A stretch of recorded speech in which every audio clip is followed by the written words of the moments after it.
मैं कुछ दिनों से देख रहा हूँ कि मतलब बहुत सारे बच्चे ना क्विट कर रहे हैं नीट इस टाइम पे। वो पूरे साल तो वीडियोस बनाते रहे, मतलब बढ़िया बढ़िया जो हनीमून फेज चलता है ना नीट का, उसको एंजॉय करते रहे।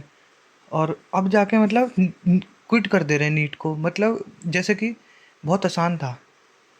मतलब अबे यार, ये कितना बेकार डिसीजन है। मतलब तुमने किसी एक जंग की, तुमने पूरे 360 दिन लड़ाई, मतलब ट्रेनिंग करी, और तुम उसमें लड़े ही नहीं, तुम बाहर निकल रहे हो बिना लड़े। भाई, ब्रेन चाहता है कंफर्ट में जाना, इस वजह से तुम ये कर रहे हो। या फिर जो ड्रॉप लेते हैं कि यार अगला ड्रॉप देना ही है, इस बार क्या पढ़ाई अच्छे से करनी, क्या अब अगले साल से अच्छे से पढ़ूंगा। तो भाई, ये ब्रेन खेल रहा है तुम्हारे साथ। तुमने अगर किसी चीज़ की दिल से मेहनत करी ना, अगर सच में करी है, चलो डजेंट मैटर के 300 आ रहे हैं, 200 आ रहे हैं, 500 आ रहे हैं, 400 आ रहे हैं, होगा नहीं होगा कोई बात नहीं भाई। मगर तुम्हें पता नहीं वो 3 घंटे कैसे निकल जाएंगे, तुम नहीं दोगे एग्ज़ाम, मगर फिर तुम्हें अगले पूरे साल उस चीज़ का रिग्रेट होगा। और तुम ये सोच रहे हो कि लाइफ में किसी और चीज़ को कर लूँगा, ठीक है, इससे निकल जाऊँगा। तो भाई, तुम इंडिया में रहते हो। इंडिया में नीट में के अलावा इंडिया में हर चीज़ में बहुत हाई हाई कंपटीशन है। हर जगह कंपटीशन हाई है, और इससे ज़्यादा ही मिलेगा, नीट से ज़्यादा ही मिलेगा कंपटीशन। यहाँ पे 26 लाख बैठे हैं, वहाँ पे, और वहाँ पे तो 1 1 करोड़ बैठे हैं हर साल, फॉर्म भी नहीं निकलते। भाई, इस फेज़ को तो पार करना ही पड़ेगा। हाँ, अगर तुम सेटल हो सकते हो 20 25 30 हज़ार के लिए की सैलरी के लिए, तो कोई बात नहीं है। कि कुछ और करना है, जो भी करना है तुमने यार 1 साल दिया है, एक पूरा साल अगर दिया है तुमने, ठीक है, चलो तुमने मस्ती करी, जो भी करा, तुम्हें एग्ज़ाम देना चाहिए यार। इस स्ट्रेस को झेलना ही तो नीट सिखाता है। वर नीट तुम्हारी नॉलेज थोड़ी ना देखता है सबको। देखो, मैं जानता हूँ तुम्हारे अंदर बहुत नॉलेज है, तुमने पढ़ा है तो तुम्हें नॉलेज आ गई है फिजिक्स केमिस्ट्री बायोलॉजी की। मगर नीट ये नॉलेज नहीं देखता, नीट देखता है सिर्फ और सिर्फ तुम्हारा, कि तुम में कितना दम है, कितना तुम में डेडिकेशन है, कितना तुम्हारी कंसिस्टेंसी है, कितना क्या तुम्हारा टेम्परामेंट देखता है। ठीक है, ये सिर्फ टेम्परामेंट देखने का, तुम्हारा डेडिकेशन देखने का एक के लिए एग्ज़ाम है, नॉलेज देखने के लिए नहीं है। तो यही जो 10 दिन बचे थे, 9 दिन अब बचे हैं, यही तो दिखा रहे हैं ना कि तुम्हारा क्या टेम्परामेंट है, क्या डेडिकेशन है। भाई, क्या एग्ज़ाम नहीं निकलेगा, कोई दुनिया नहीं ख़त्म हो रही, लेकिन एग्ज़ाम से भागना ये चीज़ सही नहीं है। क्योंकि तुमने जंग जो है बड़ी चुनी है, तो भाई ये पूरी तरीके से तुमको मेंटल लेवल पे बहुत ज़्यादा इफ़ेक्ट करेगा, तुम्हें तोड़ेगा रख के। ये रियलिटी फैक्ट है इस एग्ज़ाम का। ये फेरी टेल वाला सिस्टम नहीं है यहाँ पे। ये बहुत बुरी तरीके से मेंटली ख़राब कर देता है इंसान को। मगर जैसे मैं हूँ, मैंने 6 अटेम्प्ट दिए हैं, बट मेरी मेंटेलिटी है, मैं लाइफ में कुछ भी कर, मतलब मैं अनब्रेकेबल, ऑलमोस्ट, ज़्यादा बड़ी बात नहीं बोलूँगा, अनब्रेकेबल मेंटेलिटी है मेरी। अगर मेरे मेरे आसपास जो हैं लोग ज़िंदा रहें बस, तो उसके अलावा मैं किसी भी सिचुएशन में खड़ा हो सकता हूँ, मैं कर सकता हूँ। ये मेंटेलिटी है।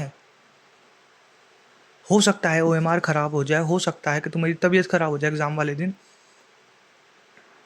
भाई, बहुत टफ लेवल का एग्ज़ाम ये है, ये रियलिटी है। मगर उसका सोचो कि जो जो जिसने मेहनत करी और पूरे साल बढ़िया मेहनत करी, उसके 670 660 आ रहे होंगे, और उसके बाद में उसकी तबीयत ख़राब हो जाए उस दिन। भाई, अगर तुम सही हो ना, तुम्हारी हेल्थ सही है, तुम्हें जंग में जाना ही चाहिए। तुम जंग लड़ने से पहले तुमने पूरी तैयारी तो कर ली, या फिर जो भी करा तुमने तैयारी कर ली, लेकिन जंग में लड़े ही नहीं, तो फिर फ़ायदा क्या है। भाई, मेरा तो यही बोलना है। मैं कम से कम 4 से 5 लोगों को देख चुका हूँ। I quit neat, I quit neat. भाई, ये टाइम नहीं है, क्विट कर देना, एग्ज़ाम दो और स्ट्रेस फ्री हो जाओ। स्ट्रेस फ्री हो जाओ, वरना ये साल कुछ नहीं माना जाएगा तुम्हारा। क्या पता तुमको कोई अच्छा वेटनरी मिल जाए, कोई तुमको पैरामेडिक्स मिल जाए, कुछ मिल जाए।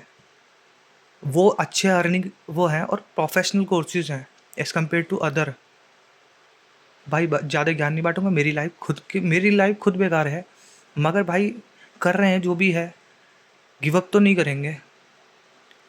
रास्ते अलग अलग खोलो।